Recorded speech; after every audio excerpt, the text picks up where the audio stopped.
Olá, como vão todos? Estamos aqui para mais uma sessão do nosso LawCast, uma iniciativa da EBRAD, da nossa Escola Brasileira de Direito, em parceria com o Portal UAI, não é? E os Diários Associados. Hoje recebendo uma pessoa espetacular, maravilhosa, um querido amigo, professor e ministro Moura Ribeiro. Ministro, que alegria tê-lo aqui conosco, que honra, hein?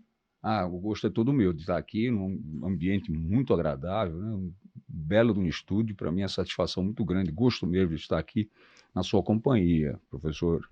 Satisfação ter aqui, É estar isso aí, aqui. excelência. Obrigado Olha, do convite, da lembrança do meu nome. não, para nós é que é uma honra, uma alegria muito grande tê-lo aqui conosco e aprender um pouquinho, não é? Vamos ver, Um né? pouquinho, né? Um pouquinho como um jurista de escola, uma das maiores autoridades em direito no Brasil, não é? E que traz aqui as maiores novidades que estão aí purulando, né? Nas decisões do STJ e, enfim, no mundo jurídico em geral. É muita gentileza sua, né? Muito obrigado. Não, não é gentileza nenhuma, né? Uma honra, viu? Obrigado. E aí, excelência, o que o senhor conta para nós, assim, das novidades que estão acontecendo aí hoje no mundo jurídico? Quais os casos, assim, o senhor tem algum caso, assim, relevante que o senhor acha que seria importante a gente tratar? Recursos repetitivos, eu sei que o senhor ocupou agora há pouco uma função muito importante na ouvidoria, então temos muita, né, muita questão aí importante para ser analisada, né? Professor João Batista, né? O Superior Tribunal de Justiça é um tribunal que fala, em última palavra, o direito infraconstitucional, que é o direito que interessa às pessoas. Agora,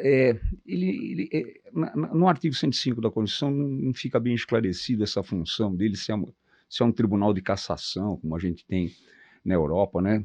Cassa aquela decisão, volta para julgar diferente, porque depois, no fim das contas, a gente pode julgar e dar um colorido Perfeito. jurídico, e isso não é o normal, né? Então, nós temos ali uma situação de transição que nem essa nova proposta de reforma constitucional será capaz de elucidar bem isso para todos nós, né? A questão da relevância da questão federal. Dia desse nós estamos até discutindo, hoje nós temos lá no Superior Tribunal de Justiça, professor, por incrível que pareça, em razão do artigo 85 do novo Código de Processo, não há sessão que não tenhamos pelo menos uns 5, 6 casos de fixação de honorários, por incrível que pareça. Olha só. Pois é interessante, ao mesmo tempo, se ver que é um desassossego que nós temos no mundo jurídico a respeito dessa fixação de honorários. E é um assunto extremamente delicado, muito sensível. Que é a questão da majoração, né?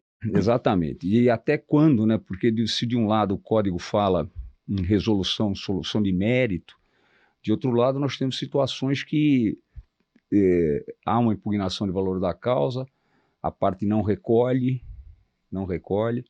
e aí como é que fica isso, né? Ele perde a causa, há uma extensão do processo por falta de desenvolvimento válido e regular do processo, e em razão dessa situação, os honorários são fixados num valor altíssimo, processo que nem se movimentou. Muito recentemente nós tivemos um caso desse lá na terceira turma, e eu fiquei vencido junto com a ministra Nancy Andrighi. A Corte se manifestou a respeito desse assunto, dizendo que efetivamente os honorários vão ser fixados entre 10% e 20% do valor da causa. Mas ao mesmo tempo ela quer solução de mérito. E tem situações como essa que não há solução de mérito. Sim, porque aí se trata de pressuposto de admissibilidade, né, e não chegar a entrar no mérito. Né? Nós tivemos um outro caso também a respeito de custas, muito interessante nessa situação. E aí foi a ministra Nancy, o colega, né, lá de primeira instância do Rio de Janeiro, mandou recolher as custas no valor que ele entendeu que devia ser o valor da causa. Que mandou até o contador dizer qual seria o valor da causa. Quem tem que dizer o valor da causa, se ele não está feliz, é ele, juiz, e jamais o contador pode. Mas, de qualquer forma, foi assim. E foi fixado o valor da causa, no montante lá que o juiz fixou, e mandou recolher, ele não recolheu, a parte não recolheu as custas. E aí, que sanção se dá a essa hipótese? Né? Vai extinguir o processo, não vai. Há tempos atrás, quando eu era juiz de vara, o que se fazia era, não recolheu, pura e simplesmente tira uma Extingue, certidão e manda lá para o Estado, se quiser. Extingue a execução. Né? A ministra Nancy entendeu que havia de pagar sim, que teria que ser condenado ao pagamento daquilo, tinha que pagar. Mas acabou vencendo a tese, apertada por 3-2, na divergência do ministro Belize, dizendo exatamente isso que nós estamos conversando aqui, né? Ou seja, se a parte, ele não pode ser, ele pode ficar quieto, pura e simplesmente a parte podia ficar quieta, eu não vou recolher coisa alguma, não há como constrangê-lo a isso. Mas são situações engraçadas, né? Porque nós vivemos, né? Já no preâmbulo da nossa Constituição, a gente sabe que vive uma sociedade fraterna, né? Ou vale dizer, uma sociedade sustentável. Uma sociedade sustentável é aquela ideia de que praticamos ações hoje para o futuro das nossas gerações, dos nossos netos, bisnetos, etc. E isso tudo está muito bem mencionado na nossa Constituição Federal, tanto no artigo 1º como no artigo 3º da nossa Constituição. O princípio da dignidade da pessoa humana, cidadania, o direito a ter direitos, né, porque essa compreensão... O próprio caput do 5º, né, direito à vida, direito, perfeito, né? Né? O princípio da igualdade. Direito à vida, então nós estamos com problemas de medicação fortes lá no STJ. E nós vamos encontrar todo esse arcabouço da nossa Constituição já estão plantados de há muito, né, nas conferências internacionais que nós tivemos, Rio 92, toda na Agenda 2030, está tudo sedimentado, e na nossa Constituição, curiosamente, está sedimentado exatamente isso. Né? Ela foi precursora nesse sentido, né, ministro? Engraçado isso. Muito se critica a nossa Constituição, eu acho uma Constituição muito boa. Sem dúvida alguma. Embora ela realmente seja um tanto quanto casuísta e às vezes tenha entrado muito em detalhes, regulamentações que poderia deixar para a lei ordinária ou lei complementar, mas no seu arcabouço, né, central, eu entendo que é uma Constituição muito boa. O que a gente precisa agora é perseguir o cumprimento dela. Né? Ela é muito, né, nessa ideia de dignidade humana, tudo se irradia de lá, né? E nós vamos encontrar isso em vários pontos. Primeiro, terceiro, 170, né? Livre iniciativa. Livre iniciativa, né? Mercado. Livre concorrência, mercado, mas ao mesmo tempo a questão do emprego, né? Exato. Nós estamos falando, quando a gente fala isso, a gente fala que nós somos adeptos do capitalismo. A nossa Constituição é adepta do capitalismo. Mas um capitalismo humanista, responsável, né? Um capitalismo com responsabilidade social. Que tenha perfume, né? Que tenha alma, né? Capital que tenha alma. Nós temos aí coisas interessantíssimas acontecendo ao redor deste tema sistematicamente. Nós temos coisas assim, nós estávamos conversando ainda há pouco, né? Agora mesmo, né? Sobre recuperação judicial, nós temos situações que são muito engraçadas lá. Engraçadas que eu digo no aspecto do aspecto jurídico. Que a lei não tem solução para tudo e é o judiciário que tem que solver. Aí, nesses casos, né, Excelência, na lacuna da lei, né, no vazio, né, é que cabe a questão da interpretação, né, que às vezes as pessoas se confundem. Né? Eu, por exemplo, sou adepto do princípio que não cabe ao Poder Judiciário fazer a lei, não é? Sim. Cabe ao Poder Legislativo, pelo artigo 2º, 44, 48, que dão atribuições muito bem delimitadas, mas há situações em que a situação fica vaga, não é? Ou fica lacônica e comporta várias divergências. E aí que é o principal papel, tanto do STJ no âmbito infraconstitucional, quanto do Supremo no aspecto constitucional. Não é? Perfeito, né? E como é difícil, né? Quando a gente tem que fazer súmula, como é difícil a gente redigir a súmula, né? Porque ela tem que captar aquele sentido. Ela não pode deixar buraco, né? Dia desse senão a própria súmula começa a ter interpretações diversas. Exatamente. Dia desse, agora, na última sessão que nós tivemos, na sessão com cedilha, né? A sessão com cedilha é o nosso grupo, né? Isso. Na Justiça Comum é o grupo, né? A reunião de duas câmaras faz o grupo, e lá para nós é a sessão com cedilha. São duas turmas que fazem uma sessão com cedilha. Assim também é no Supremo. Mas nós tivemos lá um caso muito interessante a respeito da vida em comum do septuagenário. Sim. Se vai ou não vai comunicar os bens adquiridos. Aquela questão da separação obrigatória. Exatamente. Né? E aí, redigindo a súmula, olha, o septuagenário, tal, que se passa a viver em união estável. Né? E aí começou assim, os bens se comunicam, vírgula. Aí começou. Se comprovado o esforço comum. Se não é bom. Quando comprovado o esforço comum. Não. Desde que comprovado o esforço comum. Como é difícil redigir, né? E às vezes as palavras têm um poder, não é? É incrível, porque às vezes uma oração mal construída, ela pode comportar várias interpretações. E aí o que passa a ser necessário interpretar é a própria súmula e não mais a lei, ou seja, o problema continua, não é? O problema continua. Outra coisa que o problema continua, professor João Batista, interessante, antes da pandemia, nós tivemos um borbotões de casos aqui em São Paulo, que eles eram originários de ações pedindo medicação. Medicação que não estava... Esse caso ele foi muito debatido, inclusive aí na imprensa, não é? Exato. Que é a questão dos medicamentos de fornecimento obrigatório pelos planos de fornecimento saúde, obrigatório não é isso? de medicamento que não estavam homologados pela Anvisa. E eu não me lembro qual foi a operadora do plano de saúde agora, mas ela veio me contar, fui procurado lá no gabinete, porque era muito interessante. Os juízes de primeira instância estavam concedendo a medicação que não era homologada pela Anvisa e determinando que o remédio fosse entregue em 24 horas sob pena de prisão do administrador. Não havia nem sequer o tempo hábil, né, para que pudesse se manejar um agravo de instrumento ao tribunal para resolver essa situação, porque finalmente estava se determinando prisão de alguém. E o caso então chegou lá, veio distribuído para mim, e eu preparei a audiência pública para formar um tema a esse respeito. Perfeito. E então foi audiência, as pessoas se manifestaram, todos os planos foram lá, amicus curiae, inclusive para se formar um entendimento, porque às vezes aquilo que aparentemente parece alguma coisa, não é? E nós precisamos mesmo, né? A gente precisa desse diálogo. Ouvir a sociedade, né? Precisamos desse diálogo, não né? Pode ser uma solução top-down, né? É importantíssimo isso daí, né? Essa conversa. E foi um negócio muito interessante. Os colegas foram participar também, os colegas da nossa sessão, né, da segunda sessão, foram todos participar, ajudaram na formação desse convencimento. E depois nós fomos para a audiência, e foi o tema 990, que foi na minha relatoria. E nós assentamos naquela ocasião que o plano de saúde não estava obrigado a entregar medicamento se não fosse homologado pela Anvisa. E nós pusemos lá um desde que...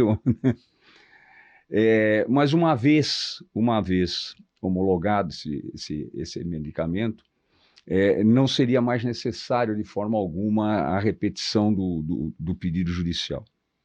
Então nós demos uma solução para além daquilo que foi pedido para dar inclusive uma certa perenidade e não, enfim, não congestionar o judiciário com pedidos reiterados com a mesma natureza. Mas veja, professor, o que é interessante, sobrevieram inúmeros embargos de declaração, inúmeros. Exatamente um ano depois, foi em setembro do outro ano, é que nós fomos decidir isso, afastando os embargos de declaração.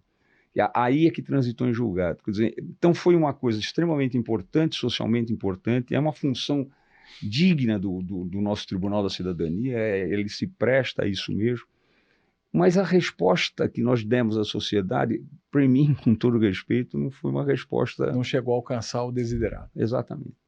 E em plano de saúde, nós tivemos agora também um caso que mexe com todo mundo, não há quem não se preocupe com isso, foi a questão da taxatividade da medicação. Isso, eu estava achando até que o senhor ia abordar esse tema, que é o rol taxativo, né? Se é um números clausos ou números apertos, né? Para falar aqui com os nossos estudantes de direito, né? E de pós-graduação também, especialmente aqui da EBRAD, não é? Enfim, quando a gente fala aí, pessoal, do números clausos, números apertos, olha aqui um exemplo interessante. Foi realmente, mexeu bastante lá com o Superior Tribunal de Justiça. Foi uma sessão muito tensa, né? Sessão com cedilha também. Sim. Muito tensa, porque tivemos várias sustentações, era um caso muito... É um caso que mexe com todo mundo, né? Não há quem não saiba de um parente doente, não sofra com esse parente. Porque se por um lado existe aquele drama pessoal, né? Como o senhor disse, da pessoa que está doente, do parente que está ali extremamente preocupado com a vida, inclusive, não é? Daquele ente querido, né? Por outro lado, há aquela questão da composição dos custos, né? A previsibilidade dos planos de saúde, não é? há muitas vezes decisões judiciais que são um pouco forçadas e que às vezes acabam impondo uma obrigação sem cunho legal, não é? E muitas vezes também causando até um acréscimo no preço dos planos de saúde em geral, porque aquilo vai acabar sendo suportado de alguma forma. Então, são dois valores difíceis, não é? Difíceis de serem compensados, né? O relator, hoje o nosso corregedor nacional, o ministro Salomão, eu vinha na minha turma, que é a terceira turma, eu vinha sustentando que o rol não era taxativo, era exemplificativo. Vinha sustentando isso e nós estávamos lá sempre em 3-2. Até que o tema acabou indo para a sessão para resolver como um repetitivo de uma vez por todas. Foi IRDR, né? Exatamente. E aí foi para lá e o voto foi do ministro Salomão. Um voto brilhante. Eu lembro até que naquele dia, depois de eu ouvir o voto do ministro Salomão, foi curioso, eu encontrei com o ministro Belize no aeroporto e falei com ele, olha, Belize, eu votava pela exemplificatividade, mas esse voto do Salomão me pareceu irrespondível. Um voto, para mim, brilhante, irretocável, São Paulo. Voltei aqui para São Paulo, vim para casa. No domingo à noite, eu retornei para Brasília e estava lá vendo meus processos, liguei a televisão, por acaso, estava um programa na televisão, contando a história de uma criança que precisava de um remédio, que o plano de saúde não ia fornecer o remédio. O remédio caríssimo, absurdo de preço que falaram lá na ocasião. Naquele momento eu falei, aquilo que eu estava pensando na quinta-feira... Né? Só através de uma reflexão detida, cuidadosa. Nós estamos falando agora mesmo, a gente precisa desse... amadurecimento da convicção. A gente precisa desse diálogo, né? Quando eu vi aquilo, eu falei, mas não pode, né? Não dá, a medicina evolui demais. Bom, aí veio o voto do ministro Salomão, o ministro Nancy Andrighi divergiu num voto também brilhante, e aí nós começamos com as divergências e tal... até que o ministro Coiva pediu vista para tentar fazer uma pacificação, fez uma proposta de taxatividade mitigada. Bem, e eu fui o último a votar, já estava fechado, o placar já estava fechado, não havia mais o que se fazer ali, mas naquele instante que eu votei, eu lembrei que os meus pais me falavam para eu ler Monteiro Lobato. E aí eu lembrei da dona Benta, e falei, quando eu conversando com o Narizinho, minha filha, o mundo não é habitado por gente, por pessoas e não por anjos. Se fossem anjos, ficaria mais fácil. Eu comecei a votar assim, né? E quanta falta faz Monteiro Lobato para essa juventude hoje? Eu leio Monteiro Lobato, isso é um sábio conselho. Olha, meus pais falavam isso e tal, é interessante. Eu fiz esse voto, mas já está resolvido e tal. Eu fiz um voto cá entre nós grande, fui buscar tratados internacionais sobre direito de saúde, direito de vida, direito de vida a dia. Isso aí eu me louvei muito também num voto que na época era recente, do ministro Lewandowski, um humanista de mão cheia, e fiz meu voto no sentido que o rol era exemplificativo, não tinha desde que, né? É exemplificativo, porque pensava eu, quanto mais se coloca desde que, mais dificuldade nós vamos ter, né, para aplicar esse nosso repetitivo. Aquela condicionante acabará limitando mais uma vez. Sempre fica o meu problema. E agora, muito recentemente, todos sabem, veio uma lei antes das eleições, foi promulgado, do nosso ex-presidente, promulgou, dizendo que o rol é exemplificativo desde que. Então agora nós estamos... Voltou para a solução da súmula. Então nós estamos num impasse. E esse condicionante, apenas uma curiosidade, qual era essa condicionante? Uma delas que é interessante é desde que haja uma indicação expressa de um órgão subordinado ao judiciário, nós chamamos de NATJUS, né, um órgão nosso, que todos os tribunais têm, ou quase todos os tribunais têm, que nos orientam a respeito daquele... Para ter uma orientação técnica do Poder Judiciário, para que ele não decida ali a luz. Aliás, o CNJ está até trabalhando em cima disso, desse NATJUS e tal. O Rio tem um forte, São Paulo também tem um forte. E dentre eles está isso. Agora, nós temos aqui, com essa nova lei, aquela questão que todos os alunos sabem, né? A lei retroage ou não retroage, né? Todos os alunos sabem disso, né? É o nosso artigo 5º, inciso 36, não é isso? Não volta, né? Agora, então nós temos situações... Aí, pessoal, a lei no tempo e no espaço, não é isso? É isso aí. O princípio da irretroatividade da lei. Para o réu beneficia, né? Talvez fosse o caso de falar, olha, para o doente penal, também, para o doente também beneficia. Bem, mas nós não temos isso. Então paramos, pensar um pouco nisso. Como é que vamos fazer? Na última, não foi um debate que também nós tivemos lá, está parado, e nós precisamos dar uma solução o quanto antes para isso, né? Porque a lei não veio a facilidade apregoada, ela não trouxe, efetivamente não trouxe. É uma situação muito difícil de conciliar, né? E aí vai ser bem dura, né? Os casos anteriores à lei e que já tem o parecer do órgão oficial do Poder Judiciário, do órgão médico do Poder Judiciário, esses podem ou não podem ser julgados? Essa é a dificuldade. Pensou que pode. E na próxima semana, já combinei, eu e o ministro Vilas Boas Coelho já combinamos de colocar casos semelhantes, o meu e o dele, são absolutamente semelhantes, em julgamento pela terceira turma e ver o que vai acontecer. Porque começar a tentar sedimentar a jurisprudência. Nós precisamos dar uma solução, não? Temos que dar uma solução. Porque afinal os doentes estão lá aguardando, não é? E os próprios planos também, não pode prevalecer essa insegurança jurídica. Também para eles, não é? Para os dois lados. E tem um outro lado que o senhor acabou de falar, né, professor? O doente padece, mas a família padece junto. Puxa, então a pessoa está lá com uma liminar, está pendurada. É um drama. E não tem solução ainda, né? Quer dizer, ele não respirou ainda. Então, se é um Tribunal de Cidadania, nós temos que efetivamente prover isso aí o mais rápido possível. Uma solução séria. Semana que vem nós vamos ter lá na terceira turma uma posição a esse respeito. É interessante, é um tema muito interessante, como é também, né? Eu estava recordando aqui, conversávamos há pouco, né? Uma outra situação que começou a surgir, não é? É essa de atribuir personalidade jurídica. Eu conversava isso outro dia, inclusive, aí com um grande jurista, né? O professor Nelson Rosenwald, e que estava alertando, né, dessa dificuldade de entendimento hoje acerca da atribuição de personalidade jurídica não mais a pessoas, né? Diz que na Alemanha já está se discutindo isso muito, não é?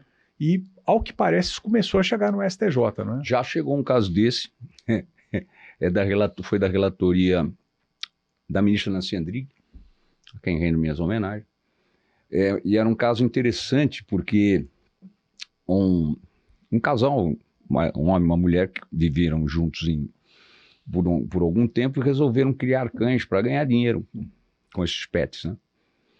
Veja, estamos falando dos pets, coisa móvel, semovente para nós. Sim.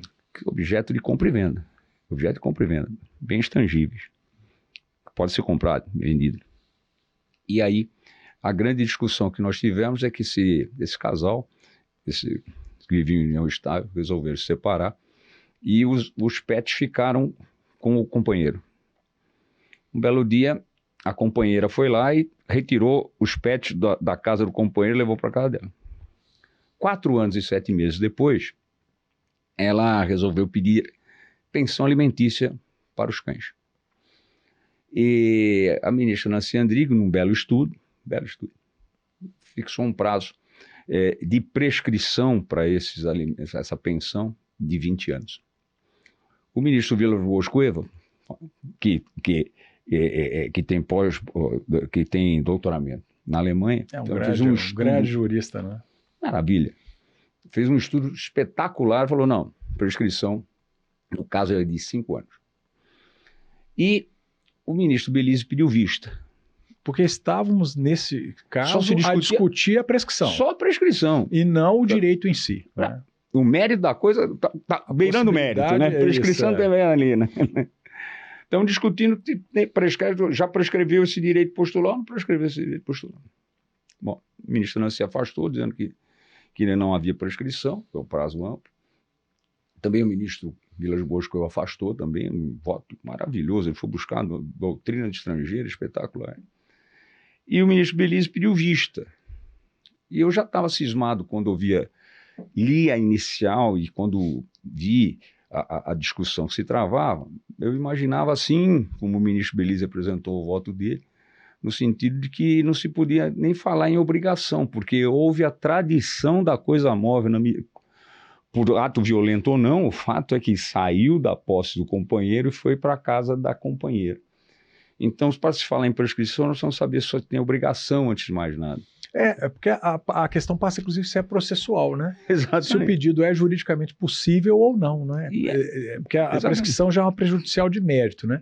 Mas teríamos que analisar previamente o pressuposto processual, como é matéria de ordem pública, poderia ser tem obrigação plano, né? Ou não tem obrigação de pagar? Se é possível, né? Pois é. Alimentos a coisa, né? A reza e não a pessoa. Né? É extremamente delicado, né, professor? Eu, porque por exemplo, a gente fui criado no meio de cachorro. Eu tenho em casa. Alegria, né, de cachorro. Eu tenho em casa, a gente se afeiçoa muito mesmo. E como, né? A gente sofre quando o bicho está doente, quando faz falece, parte da família. Mesmo, faz parte, né? Está sempre ao lado da gente e tal. E é delicada essa situação, realmente, para nós lá, é difícil isso daí, né? É o campo afetivo e o campo jurídico, né? Aí que a gente precisa de... E aí foi 3-2. Veja, foi apertado, né? Nós entendemos que não havia nem sequer a obrigação, por 3-2. Então prevaleceu o sentido do pedido de ser juridicamente impossível, né? Não se havia sequer de cogitar de haver prescrição ou não. Exatamente, nem se discutiria prescrição. Né? Interessante. Mas são coisas... Dia desse também teve lá na mão do ministro Vilas Boas Cueva coisas que... E aí a gente passa a pensar qual a relevância da questão federal nisso. A pessoa tinha um cachorrinho no condomínio. Sim. Pronto, né? Chega lá alguém mais nervoso, fala, não quero cachorro aqui, não pode, o regulamento interno não permite, né? E começa a discutir. E essa matéria vai ao Superior Tribunal de Justiça. E agora, já que nós estamos falando de uma mudança constitucional, de relevância da questão, o que se entende por efetivamente relevância? É porque me parece ser um tanto quanto subjetivo esse critério, né? Não é? Então, nós temos o único critério objetivo até agora que nós temos na lei são os 500 salários mínimos, o valor da causa.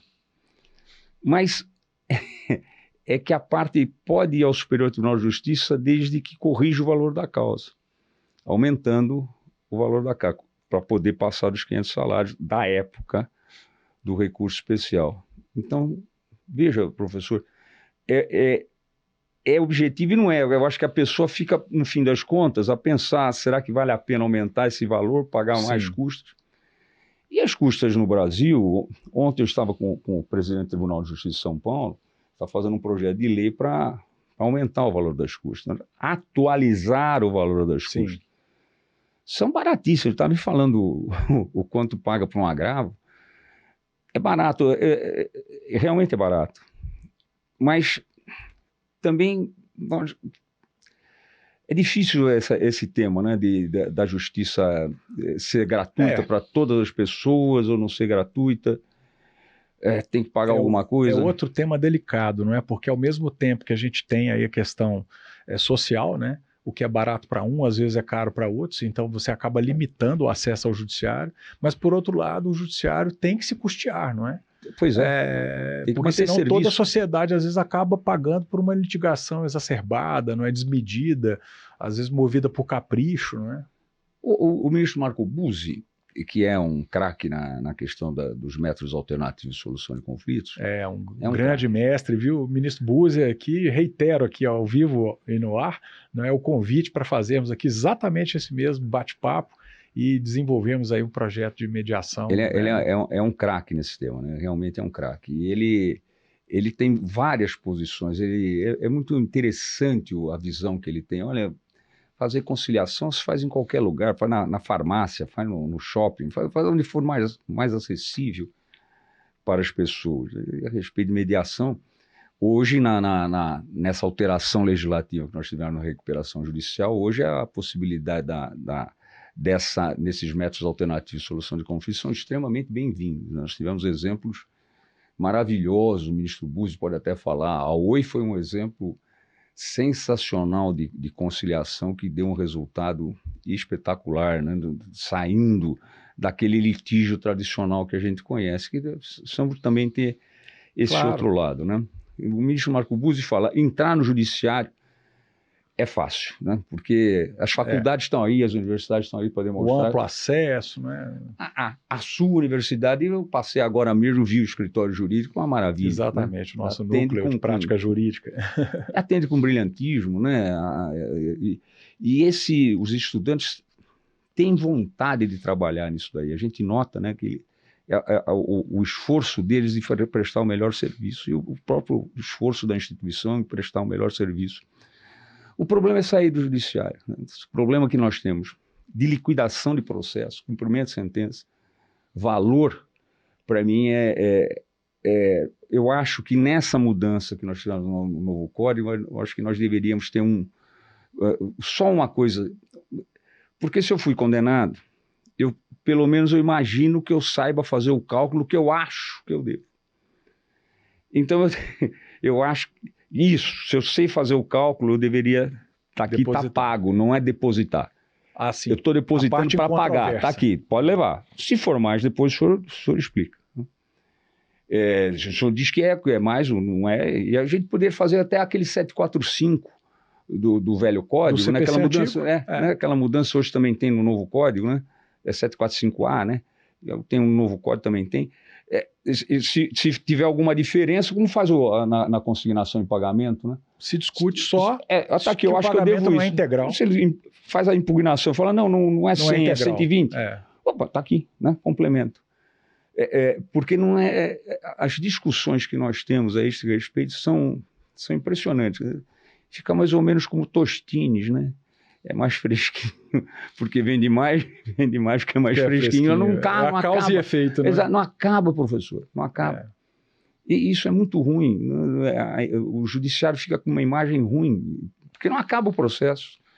E aí nós vamos para os precatórios das mesmas condições, não acaba nunca. Né? Isso é muito ruim para a imagem do judiciário. É o chamado princípio da efetividade, não é? Exatamente. Se a gente não consegue ser efetivo, aí acaba que há descrédito. Então, mas o senhor está tocando em aspectos aí extremamente relevantes, não é? Métodos alternativos de solução de conflitos, como, por exemplo, a própria mediação, nós nos preocupamos muito com isso, inclusive ensinar aos alunos, né, de como eventualmente buscar a via extrajudicial para não ficar assoberbando o judiciário a todo momento e por tudo, não é? E mesmo quando nós tivemos um projeto, ministro Moura Ribeiro, muito interessante com o Tribunal de Justiça de Minas Gerais.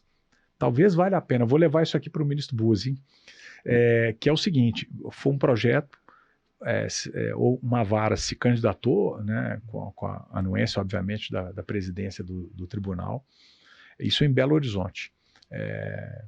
E o juiz, na audiência inaugural, né, propunha conciliação, tentava ali de todas as formas. Não sendo obtida, ele também oferecia às partes a possibilidade de uma arbitragem. E as partes topando nomear um árbitro, ele então extinguia o processo, encaminhava para a via arbitral. Perfeito. E nesse projeto a gente tinha ali uma câmara arbitral formada, não é? As partes então acabavam ou se compondo, né, ou se submetendo àquela decisão arbitral, porque entendiam que justamente por conta desse trâmite, às vezes, longo, não é? E havendo ali órgãos técnicos capazes até de auxiliar e de apoiar, como, por exemplo, questões de engenharia, de vizinhança, perfeito, como o senhor bem colocou. E foi um sucesso absoluto, não é? O Tribunal de Justiça, inclusive, publicou os resultados e foi assim assombroso, né? O quão produtivo foi esse projeto. Muito agradável, viu? Uma mensagem dessa. Isso é impressionante. Eu depois faço questão de levarmos lá ao STJ essa experiência, né? Muito legal mesmo. E parabenizar o Tribunal de Justiça de Minas Gerais por essa iniciativa. Sem dúvida, puxa. Olha que bacana. Quer dizer, ainda há uma possibilidade de a gente tentar alguma solução que não seja a solução adjudicada, né? Claro, assim, o Poder Judiciário ele é de suma importância, não é? A importância dele, enfim, nunca jamais será reduzida, eu acho, claro, né? Porque, afinal de contas, quando aquele impasse perdura e permanece de uma forma irreversível, há que se ter no mundo moderno alguém que vai arbitrar, vai ter que dar uma solução. Alguém que vai ter que dar a solução, né? Já já, enfim, desde o nosso direito romano, essa questão ela é muito bem solucionada, né? Mas se você pode, eventualmente, né, adotar um método que elimine aquele conflito, né, que traga menos gasto para o poder público, que traga mais agilidade, mais efetividade, não é? E as partes consentindo, por que não? Traga paz para essas pessoas, né? Porque suportar uma demanda, eu também já tive que me socorrer do judiciário, né? E é horrível socorrer do judiciário, com todo respeito, né? Porque por mais que eu seja da casa. É né? aquele princípio, né? Aquela dualidade entre a celeridade e que é necessária, mas é a segurança jurídica. Exato. O princípio da efetividade, ele tem que conciliar as duas coisas, né? O processo ele tem que ser seguro, não é? Não pode atropelar ritos, cercear a defesa, né? Impedir recursos cabíveis, né? Mas, ao mesmo tempo, ele tem que ser efetivo, porque, como o senhor disse, se não acaba, não é? Acaba havendo um descrédito para o próprio Poder Judiciário. Pegar seu gancho aqui, essa questão da segurança jurídica muito preocupa o STJ. Segurança jurídica para a gente ter um rumo a seguir, né? Essa questão das súmulas, nas recuperações, né, no direito empresarial, o reflexo disso, dos nossos julgamentos, são extremamente interessantes. Nós lá na terceira turma vínhamos no voto condutor do ministro Belize, nós vínhamos entendendo que se estamos falando de uma sociedade fraterna, uma sociedade sustentável, era possível a classe dos credores que tinham crédito com garantia real, as hipotecas, era possível que eles, pela maioria, pela somatória dos seus votos, constrangessem um renitente a abrir mão da sua garantia real em prol desta coletividade para tocar a empresa. E ficávamos em 3 e nós perdíamos no voto do ministro Cueva e no voto da ministra Nancy. Então, nós estávamos entendendo que era possível, a quarta turma entendia que não era possível isso, né? Até tem várias questões que se pode colocar, né? De um lado, nós colocamos essa questão de uma sociedade fraterna. Se nós vivemos uma sociedade fraterna, é bastante razoável, então, que os irmãos se entendam e deem a mão aos outros para crescer essa empresa, de uma vez soerguer essa empresa. De outro lado, nós temos um mercado que fala, olha, enquanto eu tenho garantia, eu sei que eu vou buscar o meu dinheiro. É o crédito privilegiado, não é? E se não for isso, os juros vão às estratosferas. Sim. Se aquela garantia acaba não prevalecendo, não é? Sim. E a preferência na ordem, né, do recebimento. Veja, professor, são duas posições... são valores importantes, né? Sustentáveis, né? Eu entendia que era possível, sim, né? E se era um plano bom para o senhor erguer a empresa, para voltar a ter vida, respirar, né? Então, que se isso seria viável. Mas, que é o plano apresentado pelos credores, né, em assembleia. Os próprios credores, com garantia hipotecária, abriam mão. Um ficava renitente. Não vou fazer isso. Eu quero meu crédito. Né? E nós entendíamos lá na terceira... Deveria de prevalecer a maioria. Apertado 3-2, né? E lá na quarta também era apertado a posição contrária, né? Não pode, não vai abrir mão de garantia real desde os romanos, fala nisso, né? Não se brinca com garantia real. Bom, em suma, foi lá para a sessão com cedilha, né? Para fazer o repetitivo, e acabou vencendo a tese de que ele não, de forma alguma, poderia se abrir mão da garantia, porque a garantia real era que tinha que prevalecer e tal, que esse ajuste forçado não poderia ser admitido. Eu continuo, eu fico vencido, mas não fico convencido com isso. Mas, evidentemente, é um tribunal de precedentes e é assim que nós vamos tocar em razão da segurança jurídica. Né? Em razão da segurança jurídica. Eu vejo aí realmente uma importância muito grande desse debate, dessa reflexão, e como professor de direitos reais que sou, não é? Enfim, tem aquela, como o senhor disse, né, aquela questão que o direito real, o direito real de garantia, né, jus in re aliena, é um direito sobre coisa alheia, né? Exatamente. Ele acaba por grudar, aderir naquela coisa, né? Aquela coisa passa a ter uma característica que leva consigo aquele gravame, né? Então eventualmente é essa questão que deve ter sustentado a maioria, no sentido de que ao abrir mão do direito de garantia, estar-se-ia afetando até mesmo uma parte do direito da propriedade. Exato. Né? Mas é interessante isso, né? Que são dois valores muito... Por outro lado... valores sensíveis. Né? O princípio enfim, da relevância social da empresa, né? da persistência da atividade econômica, dos empregos que estão ali. E por que não numa sociedade fraterna os irmãos não se darem as mãos e não se ajudarem, né? São questões delicadas, muito, né? Eu acho interessante os alunos ouvirem isso, né? Notarem essa preocupação do Poder Judiciário, do Superior Tribunal de Justiça, em campos assim extremamente sensíveis, né? Como este, por exemplo, né? Eu acho que para nós lá em suma, vence o entendimento majoritário. Exato, né? Mas... A beleza do colegiado, como diz o nosso querido amigo e ministro Marco Aurélio. Exatamente. A beleza do colegiado. É o colegiado. Muitas vezes... Nos curvamos a isso, né? E vamos seguir nessa toada. Né? Mas na recuperação nós tivemos algumas coisas boas, né, com a nova lei, né? O deputado do Rio de Janeiro, que cuidou disso, cujo nome não me lembro agora, ele foi várias vezes ao STJ conversar conosco a respeito dessas mudanças mais pontuais que estavam afligindo. Dos grandes avanços era a possibilidade de terceiros emprestarem dinheiro para ver que a empresa é viável, né?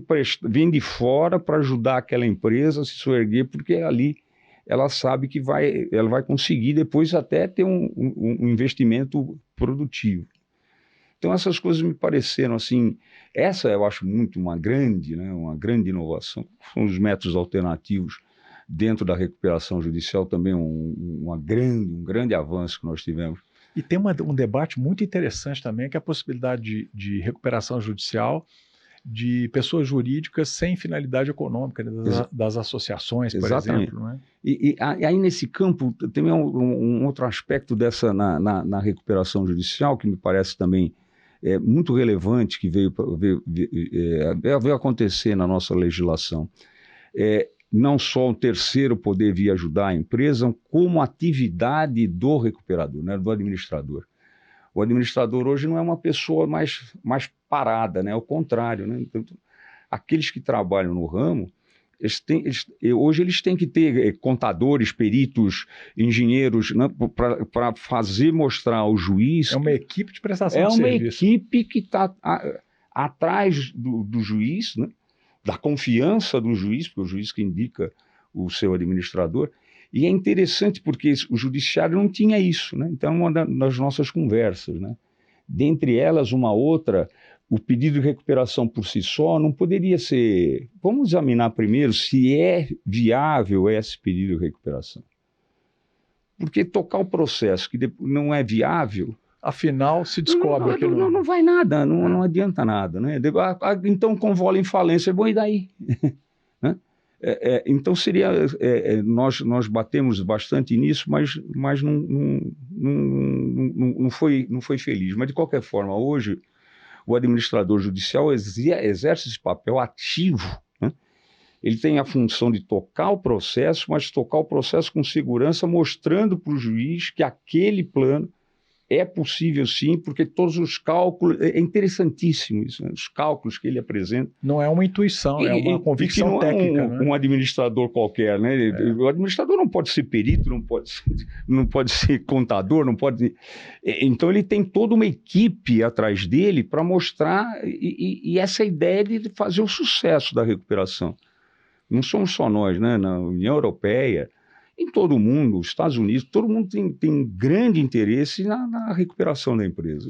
Porque o emprego, né? É um papel importante, emprego e renda. Né? Emprego e renda. Né? Nós somos capitalistas. Que é o grande papel. Estamos aí, falando né? nisso. O papel social que a empresa desenvolve e que às vezes muitos não percebem. Não é? Ainda acreditam naquele antagonismo entre capital e trabalho. Né? Quando, na verdade, devem andar de mãos dadas, né? Porque um não vive sem o outro. Sem dúvida. E se a gente for mais longe, né, nós vamos hoje falar nas transnacionais, né? Como é que fica isso? Qual é o papel na transnacional? Ela não se submete a regramento, ela vai para onde é melhor para ela o regramento. Sim. Aquela questão dos paraísos fiscais. Exatamente. Né? Então ela vai buscar, ela quer, e é muito justo que ela queira o lucro, sem dúvida alguma. Não tem dúvida. É isso que tem que ser mesmo, né? A gente tem que ter lucro para poder dar emprego. Sim.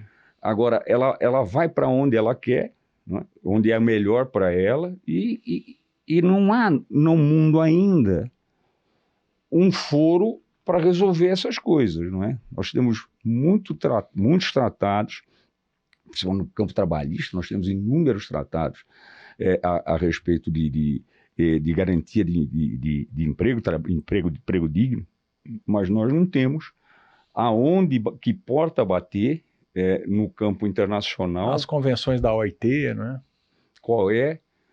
Quem é que vai resolver essas coisas que nós estamos vendo aí acontecer.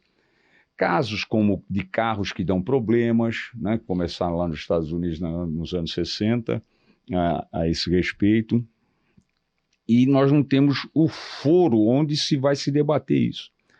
Então, um aspecto muito curioso, se o senhor me permite. Por favor. Nós temos lá aquele caso da usina Belo Monte. Pois não, esse caso é bastante instigante. Né? É imenso. Né? E bateram a porta do Superior Tribunal de Justiça os pescadores dizendo, olha, estou sem renda, a usina não posso mais pescar. Então tem dois problemas. Com a represa, os peixes, né, sumiram, desapareceram e aquela atividade econômica que havia ali na região ficou prejudicada. Sabe-se lá se vai recuperar isso um dia ou se não vai recuperar. O que está em jogo, por enquanto... O que eles estão dizendo é que nesse momento não tem como exercer atividade. Eu não consigo sobreviver, não tenho dinheiro. Não ganho dinheiro mais. Então eles teriam que provar que são pescadores. Para provar que se ele é pescador e vive daquilo, é possível se pensar que ele poderia se beneficiar do Código de Defesa do Consumidor. De outro lado, se essa situação não é de consumo e é de insumo, então nós estamos no Código Civil. E se foi uma empresa que criou isso, uma empresa pública que fez esse problema, então nós vamos para que lado no STJ? Nós vamos para a primeira seção do direito público ou nós vamos ficar no direito privado. Então nós temos alguns dramas, né, para resolver. Se ele é pescador, como é que ele prova que é pescador? Então ele teria que ter um registro em algum lugar. Muito recentemente, o senhor sabe, nós tivemos uma discussão lá a respeito do agricultor individual, se ele poderia ou não poderia pedir o benefício da recuperação judicial, e nós acabamos entendendo que poderia sim pedir, desde que se registrasse a qualquer tempo, até mesmo no curso, no início do processo de recuperação.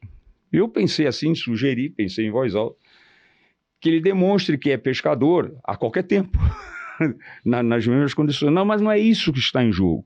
O que está em jogo hoje é a gente saber quem é o competente. Ou é a primeira sessão, ou é a segunda sessão. Se for a primeira sessão, nós podemos... A primeira é direito público. Se for para nós podemos pensar também que nós estamos diante de relação de consumo. E aí a prova inverte. Lá no público, não. São situações sociais extremamente... Nós estamos falando disso de muitas pessoas. Nesse caso é muito importante, porque se houvesse uma situação de competência em razão do lugar, não é?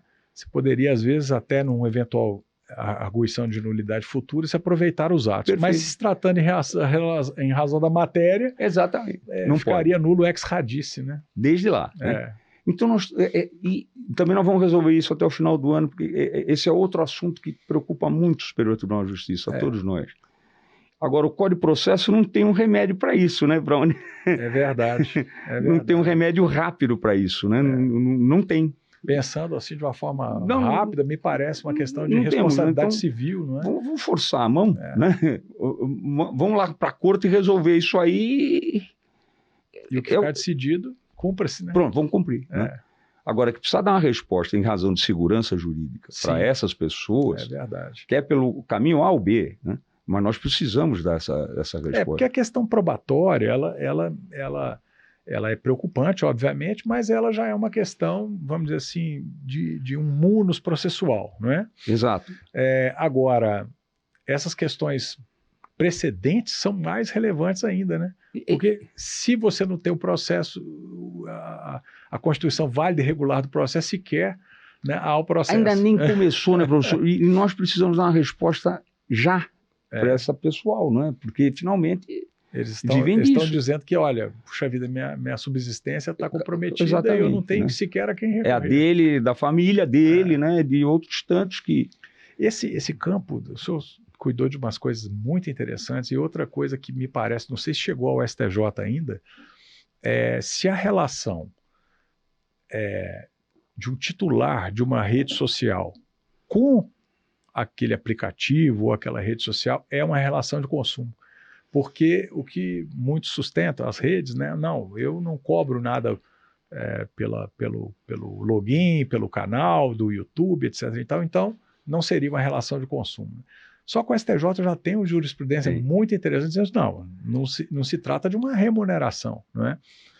Se trata de ser uma relação de consumo, basta que o fornecedor, né, usufrua, né, uma remuneração, ainda que não seja do usuário, né, através da publicidade, né, através dos próprios dados que são fornecidos, porque hoje o dado do usuário talvez seja o mais valioso, né, para uma rede social. Sem dúvida. É o número de usuários, porque isso tudo, com isso, ela consegue, obviamente, oferir renda e receita, né? E, por outro lado, uma coisa que tem me preocupado muito são as redes sociais, de uma forma unilateral e muitas vezes sem sequer dizer o porquê, extinguir a conta da pessoa ou aplicar uma penalidade assim, ou assado, ao fundamento de que feriu uma política da rede, não é? Isso me parece algo. Se até as decisões judiciais do nosso 93/9 têm que ser fundamentadas, né? Imagine um lado ter a possibilidade de unilateralmente suspender o serviço e romper o contrato, né? Isso me parece, de certa forma, muito grave. Um caso do Rio de Janeiro que voltou para nós e que é muito, mas muito sensível, muito sensível. Essa ideia de que não, eu só colho a notícia e divulgo a notícia. Não sou eu que faço a notícia. Sim, que é aquela questão se há um serviço de edição, eu sou apenas uma mediadora. Eu só faço isso. É um caso dolorido, professor, dolorido, de uma colega. Ela fez concurso para magistratura e teve aquele ano houve um problema lá que talvez ela tivesse envolvida num problema lá, num ilícito do concurso da magistratura. Foi absolvida, não houve nenhum problema. Hoje ela é procuradora, é membro do Ministério Público do Rio de Janeiro. Coloca o nome dela no tal Google, então aparece aquele problema de 20 anos. Ela tem filhos, tem família, e isso roda, não é? E não há nada que diga que ela foi absolvida. Eu fui pesquisar e vi que na Espanha, lá tem, numa situação como essa, na legislação, averba-se ao lado da notícia o desmentido da notícia. Eu fiquei isolado nesse meu voto. Nós não temos possibilidade, mas eu acho que a gente tem caneta para falar, porque senão a vida inteira colocou o nome dela. O professor voltou recentemente. Não há nada que vá reparar aquele dano. E não foi reparado ainda. Por mais que a gente tenha dado a ordem, para com isso, tira. E não sai. E por outro lado, assim, eu tenho me preocupado muito com essa questão, né, do nosso 220, que fala, né, da liberdade de comunicação, né, independente de licença. E agora, muitas vezes, a própria plataforma, e que não é feita análise humana, são algoritmos, né, que ficam detectando palavra A ou B, e aqueles algoritmos, então, decidem que aquela pessoa não pode mais dizer, ou então não, decidem que aquela conta fica suspensa ou cancelada porque, hipoteticamente, haveriam ferido a política da plataforma. Mas sem dizer aonde que foi ferido, por quê, não é? E a pessoa, muitas vezes, nós somos de uma geração que isso ainda não era uma realidade tão grande, mas muios hoje vivem, não é? Tem atividade profissional fixada nas redes sociais. E como? E o judiciário está meio tá meio muito pequeno ainda para isso. Né? A questão da soberania nacional também me parece importante, porque se no país tal ou qual não é assim o regulamento, mas aqui não é? Pois eles teriam que respeitar o nosso Código de Defesa do Consumidor. O nosso marco civil da internet é excelente. Exatamente. Né? Mas tem coisas como isso, né, que não se resolve, não conseguimos resolver. E a gente tem que se colocar, às vezes, no lugar dessa pessoa que está padecendo com isso aí, e parece que ela vai continuar padecendo, o que não é justo. Existem essas duas situações que o senhor tem colocou, indenização, né? Tem isso, mas o nome fica lá. E a indenização vai submeter, como o senhor está dizendo, a um processo longo, tortuoso, né? E que muitas vezes essa liminar ela não é concedida. Me parece que às vezes, né, há esse poderio econômico dessas grandes big techs, né? Sim. E que elas se sentem inalcançáveis. Né? Eu acho isso muito preocupante, né? E olha, pessoal, sou um fã das redes sociais. Eu acho que a nossa nova ágora grega, sim, não é? Claro. É a praça virtual, sim, onde as pessoas... a praça do grego é essa, isso, né? onde as pessoas se informam livremente, se comunicam, se expressam. Mas é por isso mesmo que a gente precisa ter esse controle, né? A praça pública do grego é essa nossa agora. É isso mesmo. Né? Mas, e é preocupante, essas coisas, elas mexem com a gente. Basta se colocar no lugar... da pessoa que é vítima do problema, não é? Exatamente.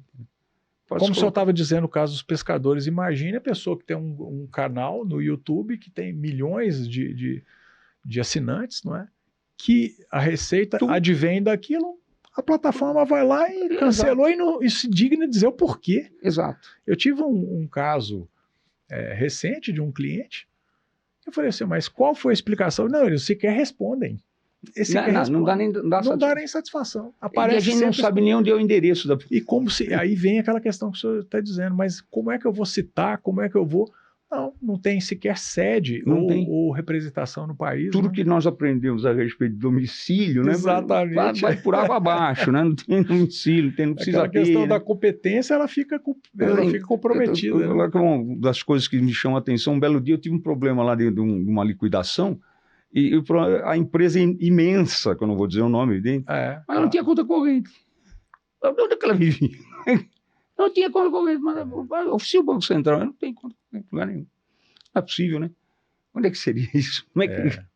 É o mundo contemporâneo, moderno, que a gente vai ter que aprender a viver nele, não é? E, infelizmente, todas essas questões vão desaguar lá, não é? Porque são questões, enfim... Um caso que até hoje eu não me conformei com isso, se o senhor me permite, é um caso de uma mulher que tinha endometriose. Então, ela não poderia gerar um filho, a não ser por fertilização in vitro. A lei que cuida da matéria diz que os planos de saúde não estão obrigados a pagar a inseminação artificial. Perfeito. E o regulamento desta lei, feito pela ANS, ela põe a inseminação artificial como sendo reprodução. Pegou uma coisa mínima, porque a inseminação se faz em casa, não precisa de nada.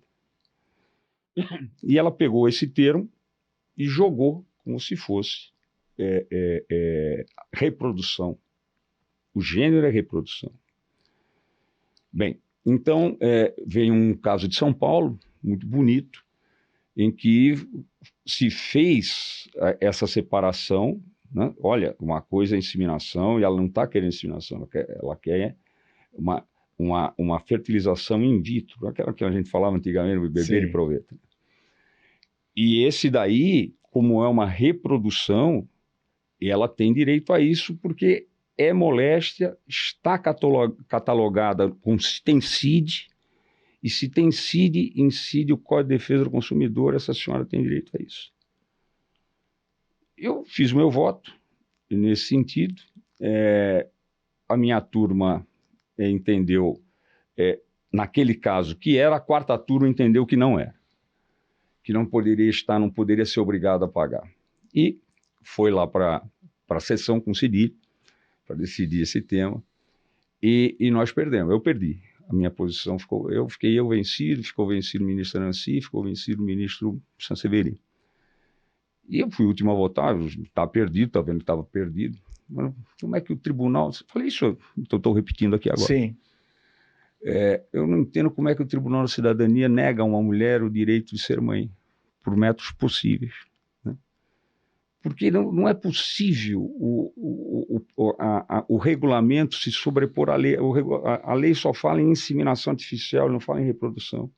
A inseminação é uma das formas de reprodução. Eu fiquei vencido, né? E outros casos semelhantes também. Esse daí me dói muito até hoje. Esse caso eu não esqueço. E é uma coisa que enfim, a gente tem se debruçado muito. São votos fortes, são votos fortes, claro. Né? São votos fortes, mas eu fui buscar tudo que é tratado internacional a respeito do direito da mulher e tal, a respeito disso. E não compreendi como é que o tribunal... Isso que eu estava dizendo aí é interessante, não é? Esse aspecto. Ele é mais transversal, né? E ele desborda para outras tantas situações, né? Que a gente lá na faculdade, né? Ou bom, aqui, né? aqui na faculdade aprendeu a chamada pirâmide de Kelsen, né? Onde vem a Constituição, a lei complementar, a lei vai ordinária, lá em cima e vem descendo. E depois as normas de hierarquia inferior, como os regulamentos, que deve operar sub lege. Exatamente. Né? Não pode o regulamento, a pretexto de regulamentar, passar por cima da lei. Não é? Então, essa questão também... Eu ainda acho que talvez esse tema um dia vá... Ele foi questionado, está no Supremo, vai para o Supremo. Eu ainda acho que o Supremo vai examinar isso aí, porque finalmente, ainda que seja, acho que a matéria é constitucional. Direito à vida. Exato. Né? Eu acho que o Supremo vai examinar isso aí, vamos ver como é que vai acontecer. Né? O Supremo também ia ser chamado para falar sobre a taxatividade, né? Sim. Aí veio a lei, parou. Né? Agora, então, me parece que vira uma questão de interpretação infraconstitucional da própria lei, né? Então, que antes havia lacuna, não é? Exatamente. E agora então está conosco, né? Devolveram a bola de para o seu campo, né? Perdeu. Eu acho que o superior perdeu uma oportunidade de resolver isso aí, né? Sem condicionamentos, né? Sem condições, o que ficaria muito mais fácil. Mas veio a lei nessas condições e agora nós vamos ter que nos amoldar a ela. Né? É verdade. Nós temos que nos amoldar a ela. Debruçar novamente sobre o tema. Deitar olhos.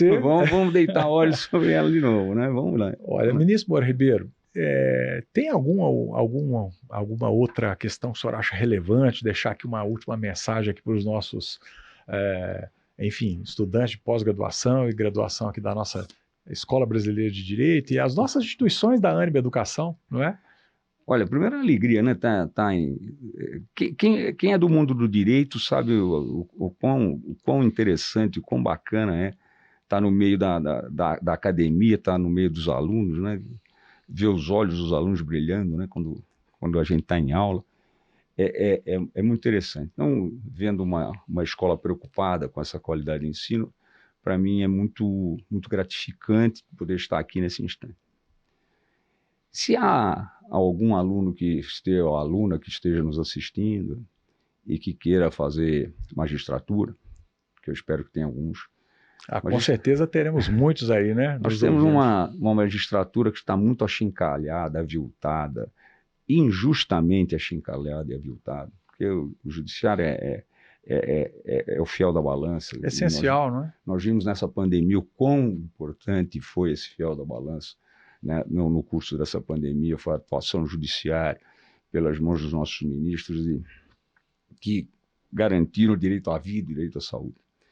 E se tiver alguém pensando em fazer magistratura, eu quero dizer que eu fiz 3 concursos para a magistratura paulista.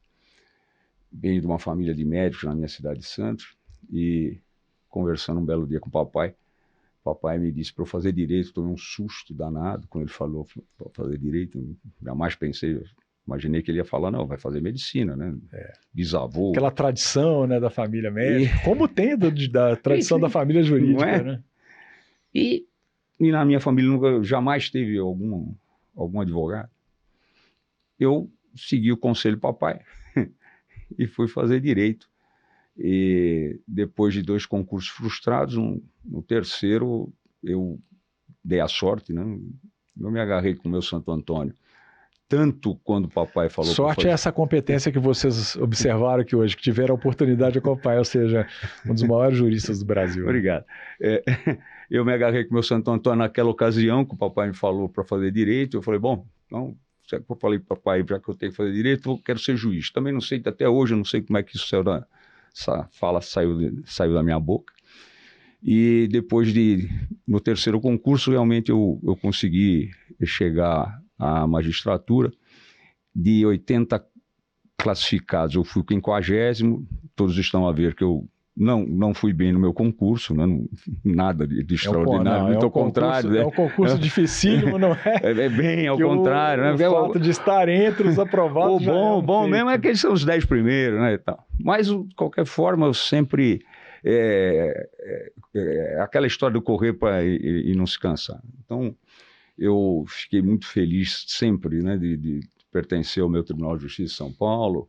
Corri o estado de norte a sul, de leste a oeste. Cheguei a desembargador do Tribunal de Justiça de São Paulo, que era o ponto que eu queria chegar. Cheguei com muita alegria. Eu aprendi demais nesse maior Tribunal de Justiça do país, um tribunal que me forjou, um tribunal que me ensinou muito de comportamento, uma coisa maravilhosa. Realmente eu tenho muito a agradecer ao Tribunal de Justiça do Estado de São Paulo. E talvez, né, não sei como, mas acabei chegando ao Superior Tribunal de Justiça. Me inscrevi achando que... o presidente do Tribunal de Justiça da época insistiu muito, Ivan Sartori, insistiu muito para me inscrever. Aliás, aqui um grande abraço para o desembargador Ivan Sartori, né? Quem rende também minhas homenagens. Eu devo muito a ele, né? Porque ele ficou insistindo comigo e eu dizendo que não vou, e ele insistindo comigo, eu acabei, vamos escrever para ver, achando que não ia dar em nada. E eu tive essa surpresa imensa no primeiro escrutínio, de 30 ministros votando, eu tive 18 votos, né? Então, já a maioria foi... A maioria. Então, a maioria esmagadora. Foi uma coisa que eu levo no meu coração. Então, eu queria dar essa notícia aos estudantes, professor, que estão numa casa benfazeja de ensino, que se preocupem com isso. E aqueles que têm a pretensão de fazer magistratura, não desistam dessa pretensão. Realmente é muito bom, né? Eu advoguei bastante, ganhei dinheiro como advogado, mas eu não era feliz. Sua realização foi como juiz, né? A minha felicidade veio com a magistratura. A magistratura me deu tudo que eu tenho, né? Tenho minha família, tenho os meus filhos, hoje tenho um neto, que também é João. Um abraço aí, meu xará.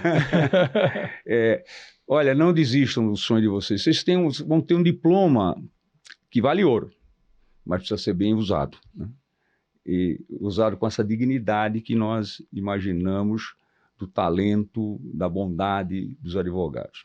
Eu termino, professor, se é que para terminar. A coisa de uns 15 dias, talvez o senhor tenha tomado conhecimento disso, a gente está vendo tanta intolerância, e um caso muito interessante de família que está julgado, foi julgado com 2 sustentações brilhantes. Era um senhor que ficou casado um tempo, teve um bom número de filhos, depois se separou, passou a viver em união estável com outra mulher, teve um número de filhos e teve mais de uns filhos por aí. E tudo se prendia ao aspecto temporal para ver se haveria comunicação ou não havia comunicação dos bens, naquela teoria da ministra Nancy Andrighi. E quando terminou, e nós votamos por 5-0, acompanhando o voto da ministra Nancy, eu vi uma coisa que eu não via há muito tempo, professor. E eu sou de Santos, e lá em Santos a gente falava muito na família forense. Os advogados não litigavam, né? Quem litiga são as partes. As partes, não há sentido, né? Os advogados sempre... O advogado é um profissional. Estão sempre abraçados, né? Profissional. E eu Aliás, aqui um abraço à nossa querida Santos e à nossa Unimonte. Ah, né? Tem lá. A São Judas Unimonte lá de Santos. É isso aí, verdade.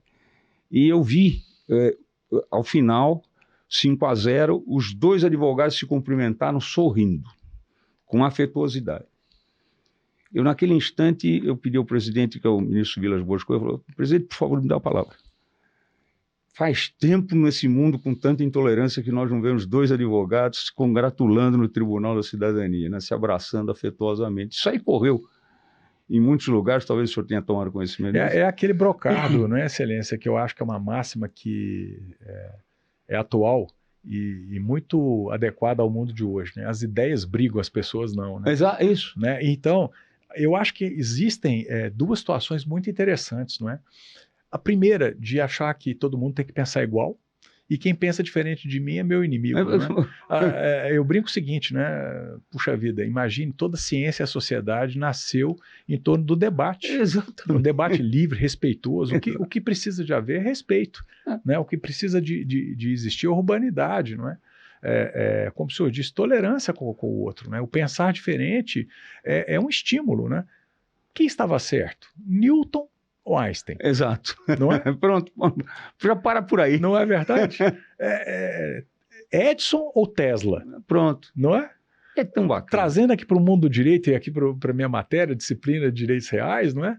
Hierg ou Savigny? Olha aí. Né? A gente tem, e poderíamos ficar aqui a noite inteira, né? Ou a tarde inteira, falando disso, porque foi em cima desses debates, Clóvis ou Rui? Exato. Não é verdade? Olha aí. Em cima desses debates, que muitas vezes até chegaram a ser acalorados, não é? Claro. Quem é civilista, gosta aí do nosso Código Civil, muito interessante ver esse debate, não? Porque o nosso Código Civil vigente, ele tudo bem, ele é de 2002, mas ele é quase um espelho do nosso Código Civil de 16, não é verdade? Exatamente. E, por sua vez, muito inspirado aí no BGB alemão. Exato. Mas esses debates foram acalorados muitas vezes, não é? E foi em cima desse contraditório, dessa possibilidade de confronto de ideias e não de pessoas, não é? Que foi possível evoluir. A ciência toda avançou, tendo como base o debate de ideias, né? É aquela frase que se atribui a Lavoisier, não é isso? Não, desculpa, a Voltaire, perdão, Lavoisier. Lavoisier é aquela, na natureza nada se perde, nada se cria, tudo se transforma, mas é atribuída a Voltaire, mas há dúvidas com relação à autoria, não é? Que posso, como é que é a frase? Posso discordar de tudo que diz, mas vou lutar eternamente pelo seu direito de dizê-las. Exatamente. Não é? Então eu acho que essa frase do senhor final, ela é lapidar. Tem uma coisa, quem é que falou um negócio desse jeito? Que não vai me lembrar, que essa Covid me pegou, eu esqueço das coisas. Mas tem duas frases do Padre Vieira. Que, aliás, é outro. Né? Que coisa, hein? Não, uma coisa impressionante. Para mim, e vai muito no mundo no nosso mundo jurídico, né? Principalmente para os estudantes, né? Que estão numa casa benfazeja de ensino. Né? Então, ele fala assim, o Padre Vieira, fala duas frases para mim maravilhosas. Os que ouvem são os ouvidos. Os que ouvem bem ou mal são as pessoas. Então, depende muito do como é que eu estou vivendo nesse momento, principalmente no mundo jurídico. É verdade. Eu quero ouvir bem ou mal, né? Qual que é o meu ouvido? Chamados ouvidos moucos, né? Qual que são os meus ouvidos? Agora, para uma instituição preocupada em fazer o melhor possível, eu falo isso de coração, é o que eu sei, essa outra frase do Padre Vieira, professor, me parece também perfeita para este momento nosso. O Padre Vieira nos ensinou que os passos passam, mas as pegadas ficam. E quem está deixando as pegadas, isso é esse mundo que o senhor está vivendo aqui hoje, com os alunos, com a EBRAD, com a São Judas, preocupado na qualidade de ensino, preocupado em fazer uma gravação de um programa para debater ideias. Né? E a ideia do Lawcast, viu, ministro Moura Ribeiro, é exatamente essa, trazer um debate sadio, não é? Que pode haver concordâncias, discordâncias, né? Convergências, divergências, mas das ideias e nunca das pessoas. Né? Então, essa que é a nossa iniciativa, inclusive aí para a nossa querida Milton Campos, da qual tenho a honra de ser presidente hoje, mas também a grande responsabilidade, né? E já fica aqui aquele convite que fiz, né? Para realizarmos aquela nossa sessão do STJ, vamos lá. Né? A partir da essa é uma ideia que estava vicejando forte lá, e tal, aí veio a pandemia. Mas vamos ainda Vamos realizá-la. resgatá-la. Mas essa mensagem final só dá a ideia de quem é o ministro Moura Ribeiro, não é? E a honra que temos aqui de tê-lo conosco na EBRAD, né? Como professor e coordenador acadêmico do nosso curso da EBRAD em Brasília, que trata justamente desses temas, né? Da repercussão geral, né? Da uniformização de jurisprudência, da análise dos temas infraconstitucionais que cabe ao Superior Tribunal de Justiça, mais complexos, né, mais intrigantes e instigantes, e que tenho certeza que todos os nossos estudantes, seja da graduação e da pós-graduação, vão, enfim, crescer muito e aprender muito com isso, né? E aí, Excelência, eu só tenho palavras de agradecimento, não é? E dizer que o nosso papo é tão bacana, tão interessante, que fica com aquele gostinho de quero mais, né? Que bom.